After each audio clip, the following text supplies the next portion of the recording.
નમસ્કાર દર્શક મિત્રો, સ્વાગત છે તમારું મનન ટાઈમ ન્યૂઝમાં। વડોદરાના કુંભારવાડા ભાંડવાડા વિસ્તારમાં લગ્ન પ્રસંગે રસોઈ બનાવવાનું કામ ચાલુ હતું, જે મંદિરથી બિલકુલ નજીક જ હતું।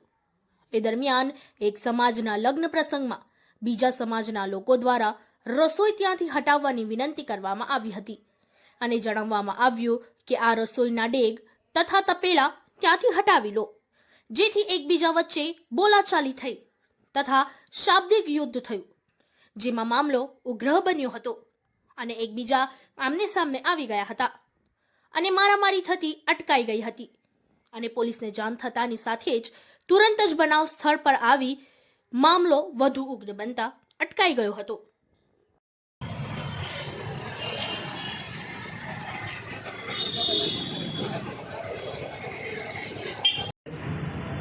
જી સર, શું બનાવ બન્યો છે અને કેવા પ્રકારની ફરિયાદ જે છે દાખલ કરવા જઈ રહ્યા છે? જી, આજરોજ કુંભારવાડા પોલીસ સ્ટેશનના ભાંડવાડા મોહલ્લા વિસ્તારમાં કોઈ એક જ્ઞાતિના લગ્ન પ્રસંગ અનુસંધાને રસોઈ બનવાનું કામ ચાલુ હતું, જે બિલકુલ મંદિરથી નજદીક હતું।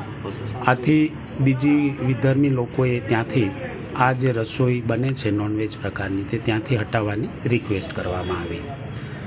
આ રિક્વેસ્ટ અનુસંધાને જે રસોઈના તપેલાઓ છે કે દેગડીઓ છે તેને હટાવવા બાબતે એકબીજા વચ્ચે બોલાચાલી થઈ, એકબીજા વચ્ચે શાબ્દિક યુદ્ધ થયું।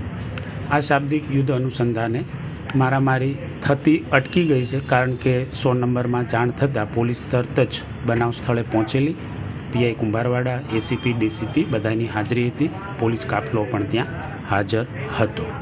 બંને પક્ષકારો પોલીસ સ્ટેશને હાજર છે, એકબીજા સામે પોતાની એફઆઈઆર આપવા માટેની મંત્રણાઓ કરી છે અને પોલીસ પોતપોતાની ફરિયાદ લેવા માટે તૈયાર છે। હાલ એક પક્ષની ફરિયાદ ચાલુ છે, તે પૂરી થયા પછી બીજા પક્ષની ફરિયાદ લેવામાં આવનાર છે। ધમકી પણ આપી છે? બિલકુલ, એક કમ્યુનિટીના માણસોએ બીજી કમ્યુનિટીના માણસોને મારી નાખવાની અથવા તો ચપ્પુથી ચીરી નાખવાની ધમકીઓ આપવામાં આવેલી છે। પોલીસની કાર્યવાહી કેવી રહેશે?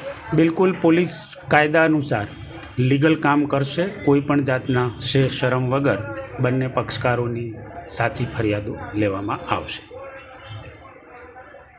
ઓકે।